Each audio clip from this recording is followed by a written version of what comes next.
ಅವ್ರಿಗೆ already Jio issue ಆಗಿದೆ ಅಂತಂದ್ರೆ ಲೈಸೆನ್ಸಿಂಗ್ ಅಥಾರಿಟೀಸ್ ಅವ್ರಿಗೆ ಕರೆದು ಆ ಪ್ರತಿ 3 ತಿಂಗಳಿಗೆ ಒಂದ್ಸಲ ಪಾಶ್ ಕಮಿಟಿ ಸಮಿತಿ ಸಭೆ ಆಗ್ತಾ ಇದೆಯಾ ಇಲ್ವಾ? ಅವರ ಒಂದು ಕಾಲೇಜು ಸ್ಕೂಲ್ಗಳಲ್ಲಿ ಆ ಹೆಣ್ಣು ಮಕ್ಕಳಿಗೆ ತಾಯಂದರಿಗೆ ಕೆಲಸ ಮಾಡ್ತಾರೆ ಮಹಿಳೆಯರಿಗೆ ಇಂಥದೊಂದು ಸಮಿತಿ ಇದೆ, ನಮ್ಗೆ ಏನಾದ್ರೂ ಆದ್ರೆ ನಾವ್ ಇಲ್ಲಿ ಕಂಪ್ಲೇಂಟ್ ಮಾಡ್ಬೋದು ಅಂತ ಅವ್ರಿಗೆ ಅರಿವಿದೆಯಾ ಇಲ್ವಾ? ಇದು ಮುಖ್ಯನಪ್ಪ. ಪೇಪರ್ನಲ್ಲೆಲ್ಲ ಇರೋದು ಎಲ್ಲರೂ ಮನಸ್ಸಲ್ಲಿ ಇರ್ಬೇಕು, ಅದು ಬಹಳ ಇಂಪಾರ್ಟೆಂಟ್. ಗೊತ್ತಾಯ್ತೇನಪ್ಪ? ಅದನ್ನೆಲ್ಲ ಮಾಡ್ಬಿಟ್ಟು ನಮ್ಗೆ ನೀವು ರಿಪೋರ್ಟ್ ಕೊಡ್ಬೇಕು.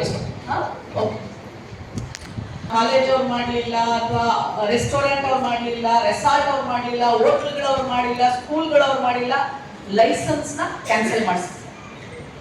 ಅವ್ರಿಗೆ ಅದು ಭಯ ಇದ್ರೆ ಆಟೋಮೆಟಿಕ್ ಪೂರ್ಣ ಆಗುದಿಲ್ಲ.